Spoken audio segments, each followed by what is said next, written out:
What's going on, world? Jack of all Spades CLT, back like we never left. I am the beloved one, DJ Spellman. To my left, we have the Pride of Africa, Ken Wabibi. It's the Pride of Africa, Ken Wabibi. Shout out Liberia. Hey. Shout out Liberia. Hey, Liberian in it. For real today. For real. To the right, we have Banks on the Beat. Yes, sir. Banks on the Beat, Blue Water Banks, Fat Boy Tires and Auto Repair. 3700. Wilkinson Boulevard, the hub. Already know. And today, our special guest, she is the founder of My Darling Doula and the Women in Supported Empowerment W.I.S.E. Community Doulas. We had also a proud Liberian. LIB, stand up. We have Miss Fametta Darling. Hey. How are you doing today? Excellent. Thank you so much for having me. I'm excited to be here with you all. As always, thank you for making time for us, because that's the most important thing. For sure. We like to start off all our podcasts by giving our guests their flowers. So for you, Black Queen-owned business, certified holistic doula, certified in homeopathy for pregnancy and childbirth, presenter at the Black Mental Health Symposium, had a proclamation acknowledged by Mayor Vi Lyles for Black Breastfeeding Week, ranked as one of the best doulas in Charlotte 3 years straight by expertise.com. Four. They just put out Quadruple. those 2021 numbers. So yeah, the girls on there again. Big up. Okay, can you talk to us about that journey a little bit? Oh, absolutely. Where do you want me to begin? Hey, we go from the top. From the top, we go for the Black-owned business, holistic doula. We could start from there. Oh my goodness. So once upon a time, this feels like many lifetimes ago, I was working as a project manager and managing $1 million projects and doing my thing. And I became pregnant and that whirlwind spiraled me into doula life. I knew that it was a very transformative time for a family, and my experience, which hopefully we'll get into a little later into the podcast, was not favorable.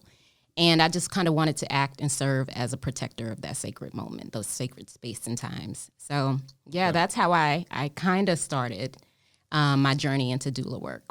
Okay. Before we get started, just hearing you say that made me think of something, and you kind of just alluded to it. Would you say not the toxicity of the corporate life or corporate world, but are you kind of alluding to that, being pregnant in the corporate world, them not mixing? That and my provider. Oh, okay. Yeah. Okay. So, your provider makes a huge difference in your birth outcome. But, the stresses of corporate life is no good for a pregnant person. Okay. Well, let's get into this thing then. So what is a doula? Because I was so, when I first ran into you across the hallway, I was like, what are they doing over there? So then, I just want to know, what is a doula? There are various doulas for one. Okay, so the most common would be a birth and postpartum doula. Those are the ones we hear about the most. And doulas serve as like informational support to a family. So you and your spouse become pregnant, and we're so far removed from what our traditions and our culture was doing prior, before colonization. And so now we don't know what to do. The only information we have is what we've seen on television and the misinformation we received from someone else. And so the doula comes in and is able to provide what the science say, what the evidence shows.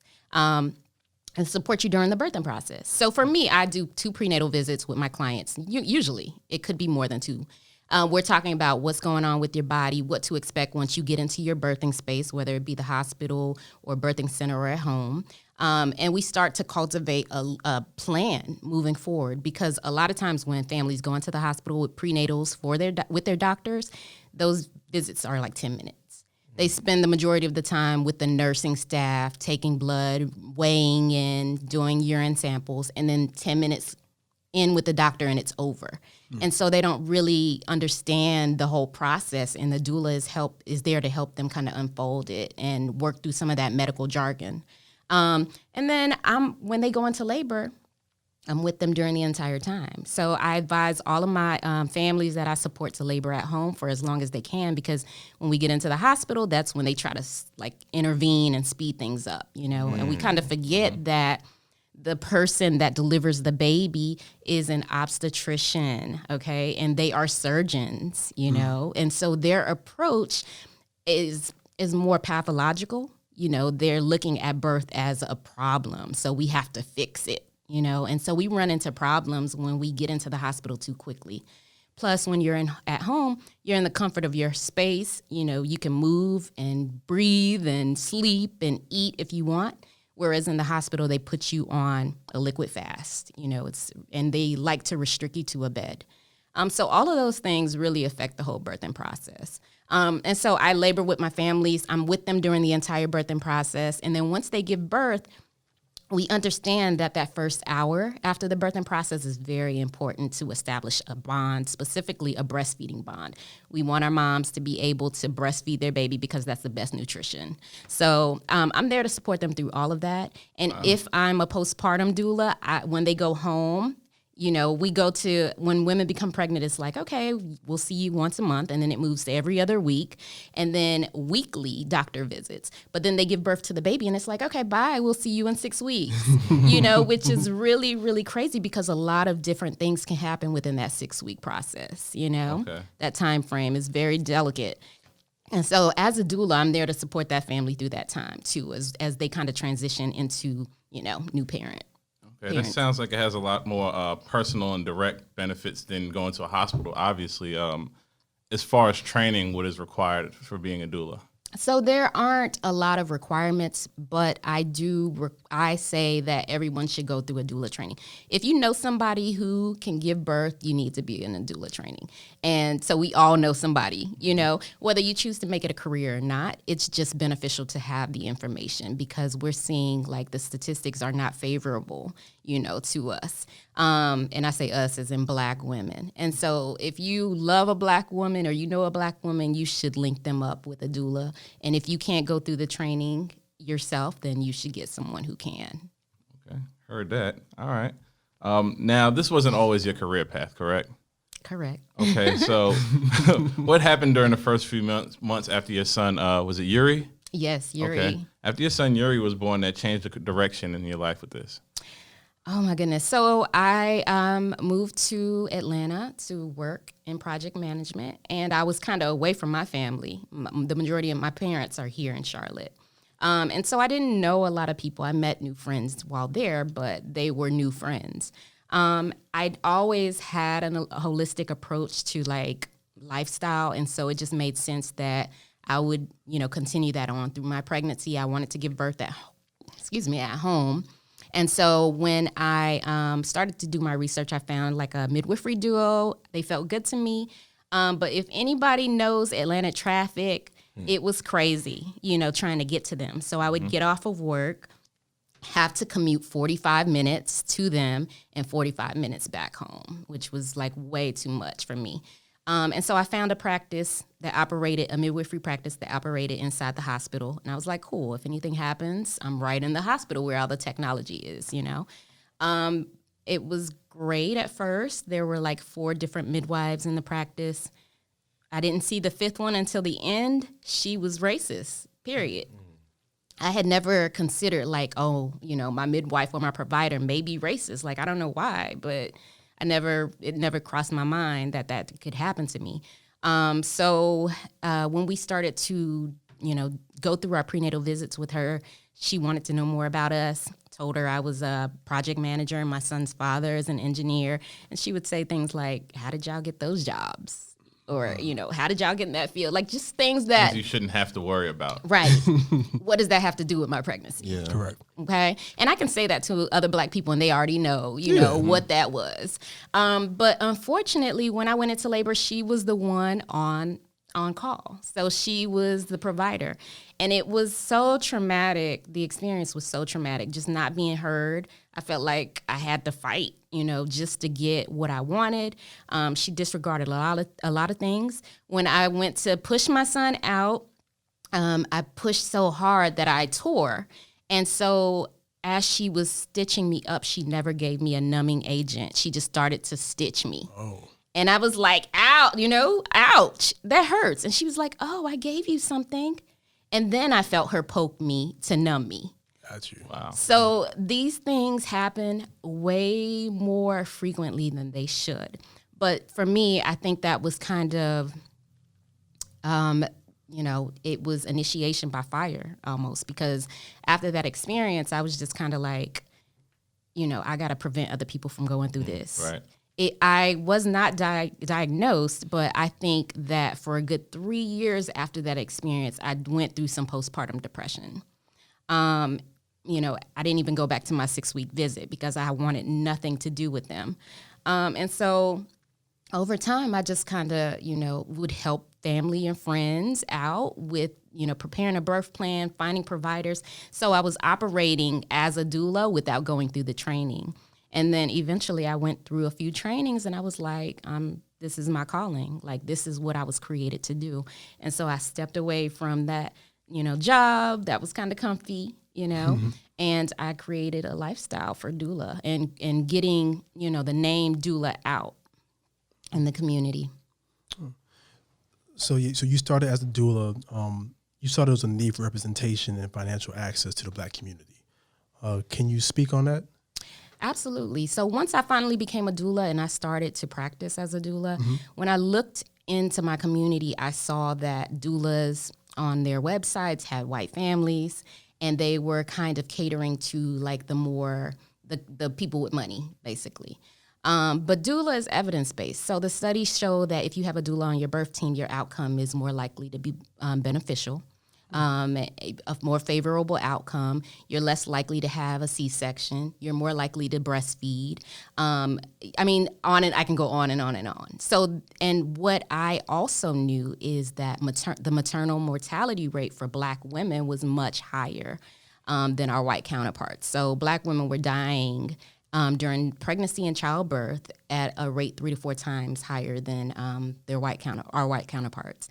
And that had nothing to do with socioeconomic status at all. So even well-educated, well-resourced Black women who had professional degrees, they were dying at a rate much higher than an 8th grade educated white woman. And so it just made sense. Like, if doulas are evidence-based and the studies are showing that Black women are dying at a much higher rate, I need to represent my community. The white women already understood, the importance of having a doula on their birth team. And so I was like, yeah.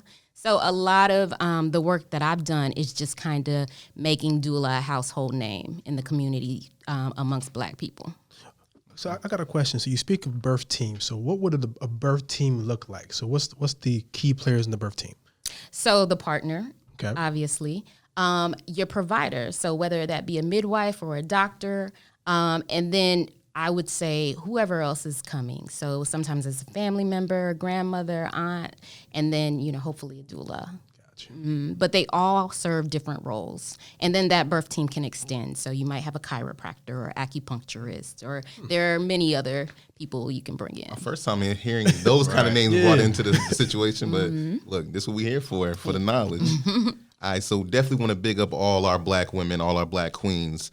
And we want to emphasize that because y'all don't hear that enough from Black men as y'all should. So we definitely want to just reiterate that and just keep that message going.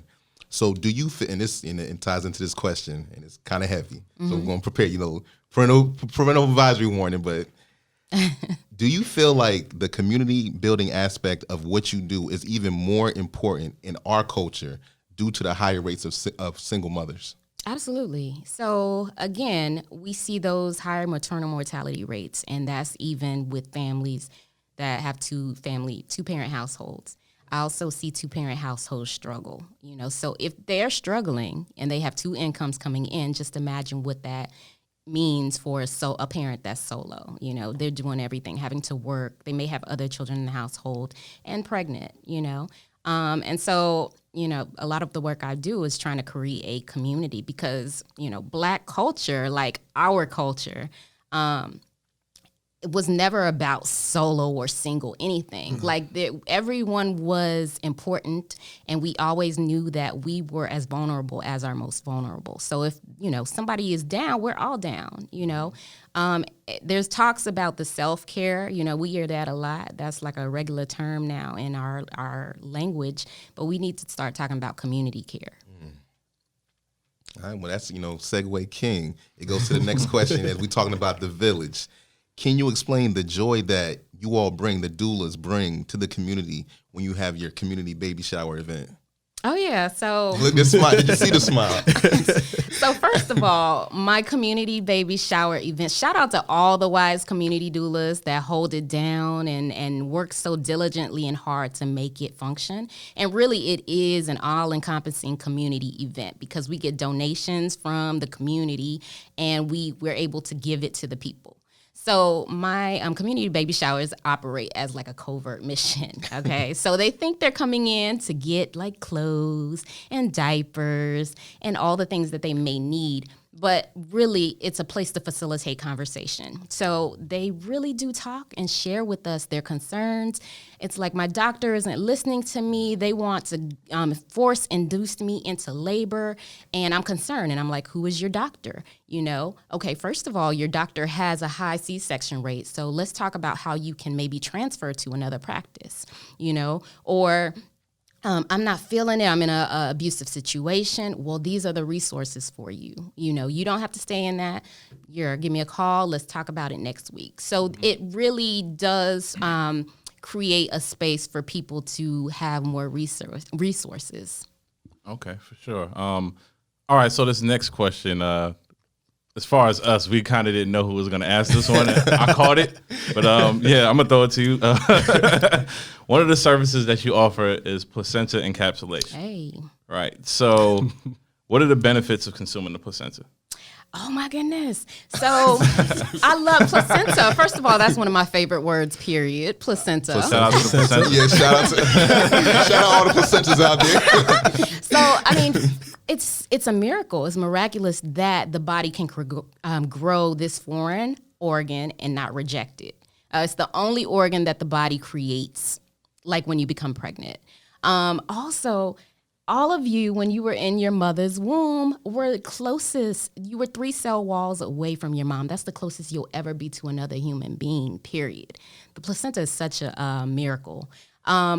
So indigenous cultures around the world have always knew the benefits of placenta medicine, and we're just now catching on in the West. But when your body starts to grow this placenta, it starts to manage a lot of the hormones going through the body. And so when the mom gives birth and releases the placenta from her body, it's a drastic decline in hormones. And so we see, mamas dealing with baby blues, postpartum depression, psychosis is the most extreme of that. And so what we do is we process the placenta through dehydration, turn it into powder, and then encapsulate it, and they can take it. And so it's a much slower decline into the postpartum period.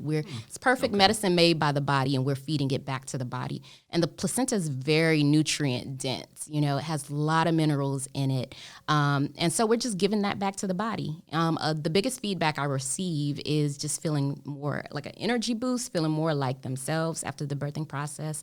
But we also experience it with moms, their milk volume coming in a lot fuller and quicker. There are many, many benefits of it. My most, I guess my moms who are, what's the word I'm looking for?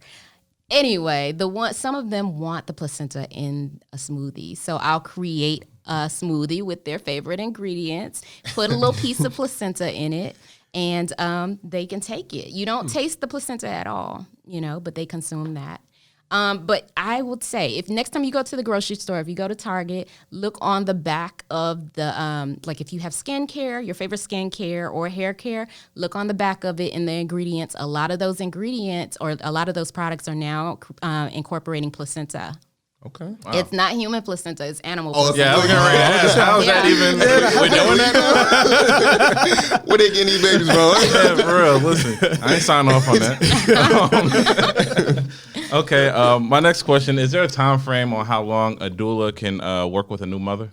I don't think so. I mean, it depends on what kind of doula. So again, if it's just a birth doula, then that may end at the end of the contract once the family gives birth. If it's a postpartum doula, that may go 3 months or 6 months.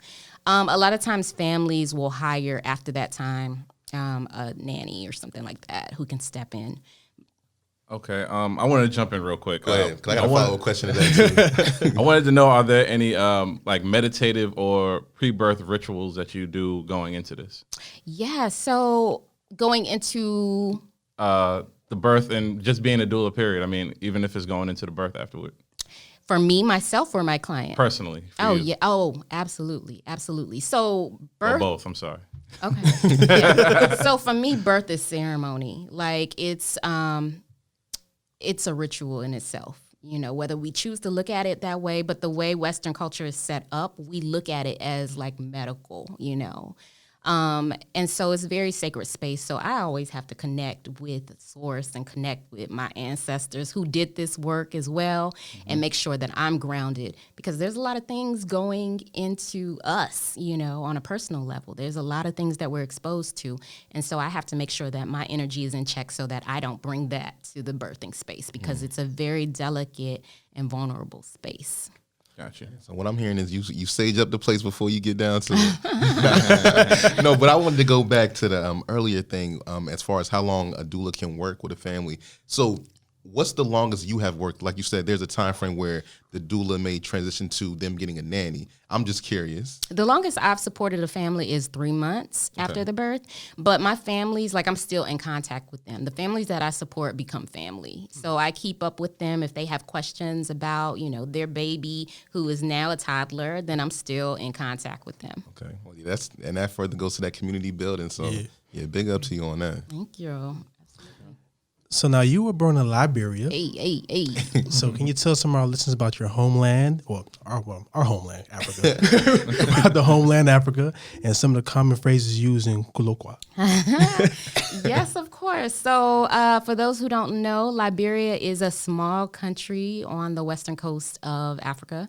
So we're bordered by Sierra Leone, Guinea, and Ivory Coast. Liberia is Africa's first republic. So we were the first nation to gain independence.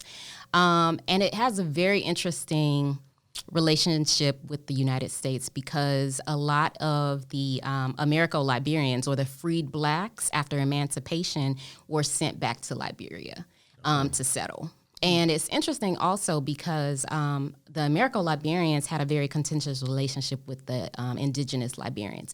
So the same thing that was done to them during enslavement, they brought it back to the land and tried to do it to the indigenous people. So there's like, it gets complicated. But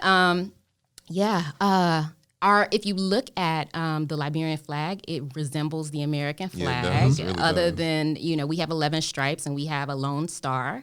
And then also the capital is Monrovia, named after James Monroe, who was a president here. And so it's interesting. But there's at least 28 different dialects spoken. So we have a lot of different dialects, but we also have Liberian English. So some of the terms that we use that are common, I'm going to make y'all, just since y'all asking this, I'm going to make y'all repeat after me. Okay, classic session. So Peking. Peking. Good. Y'all sound good. We all different cultures. That's the thing on the low. So Peking is like a term of endearment that is used for like young boys, but it's also, if it's two adult males, they may refer to each other as Peking, like, what up, homie? That's like the homie. Got you. So it can be like, what's up? Small Peking, come, yeah. Small Peking, like small boy, but it's a term of endearment. Another one would be like, man. Man. I love it. Man, yeah. Those are used interchangeably. So it's almost like, aw. And also with our language, and it's most of the expression. So it may be the same word, but it's how it's said, you know? So, man could be like, oh, look at that. Oh, it's like saying, oh, we could say, hey, man, look at that fine leg. Yeah. That's like saying, oh, look at that cute little girl. Or it could be, or it could be like, hey, yeah, oh, you heard the news, James died. And it's like, dang, did y'all hear James died? You know? So it's really about the energy that comes from, you know, how you express the word. I'll give you another one. I hold your foot. It's like saying, I'll hold your foot. Okay. And it's be like, hey, man, oh, my, please, I beg you, I will hold your foot. So that's like a really passionate plea, like, oh, gosh, I really need your help. Come help me, you know. And my mom used to say, Fametta, please, I'll dance at your wedding, you know. So that's another way of saying, I'll hold your foot. All right. I think we're ready for the next Afro pop party. For sure, right? All the Liberian girls better watch out. Yeah, man. Ready. To draw it back, you had an IG post November 16th, 2018. Felicia Rashad. Big up. Yeah, big up. Felicia Rashad. Yeah, if you don't know, Claire Huxtable. Everybody's mom. It's a fact. She said, inner reality creates outer form. Can you speak to that? Yes. So I think a lot of spiritual systems and religions say the same thing in different ways. So, for example, we've heard as above, so below. As a man thinketh in his heart, so is James he. Allen, yes. Right? I like to say thoughts are prayers. And so all those aphorisms are basically saying that our exterior reality is a reflection of our inner reality, right? If we liken the mind to like a garden, what happens with a garden? If you cultivate those seeds, you till the earth, you make sure it's watered, you give it lots of sunlight, and you're very intentional about what you're trying to produce, is going to give you a good, bountiful harvest, right? Mm-hmm. But if you allow that garden to kind of go wild, weeds take over, rodent may come in and do as they choose to do, you know what I mean?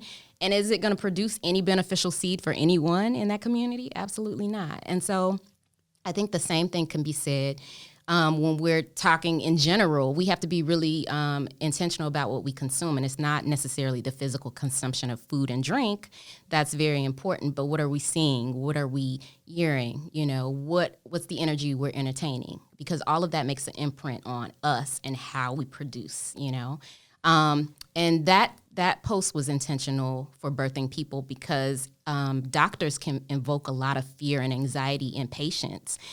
We don't have to say body, grow a baby, heart beat, lungs expand, blood flow. We don't have to give instructions to our body. It's intelligent. It knows what to do. But for some reason, when women go in to see their doctor, that anxiety and misinformation that they receive and one-sided information really does cause hysteria with their ability and their confidence to birth a baby. And so, part of my work as a doula is to try to work through some of that and kind of create an environment, cultivate an environment that's empowering and work on their garden, feed it. Man, if the camera was on me, you would see me hurting my neck because I was just constantly agreeing. Because that's one of my things, like the mindset is so important. And like you said, Fametta, it's not just about what are you consuming as far as nutrition. What are you giving your mind to? What are you giving your energy to? Like, I am 100% behind that. So, absolutely. Jack of all Spades Nation, please, that's a message. That's a word right there. Please apply it to your lives. Absolutely. For the real. Things that you see, hear, taste, feel, the energy you entertain is all a part of our diet. Yes. Yeah, so be mindful of what you're consuming on social media as well. That's the biggest takeaway. Right. Yeah. But now, Miss Darling, we have reached the most popular segment of Jack of all Spades Nation. We call it Top 5 Dead or Alive. Shout out Jada Kiss. So you alluded to it a little bit earlier, but we want to get the full spectrum. What are the top 5 resources, in your opinion, that you can give to an expecting mother? Okay, so first, W.I.S.E Community Doulas is an excellent resource, and My Darling Doula. So W.I.S.E Community Doulas is mostly for those who are low resourced and under resourced communities. So for those mamas who need additional support, we provide free and sliding scale doula support so that you don't have to do it alone. But My Darling Doula also.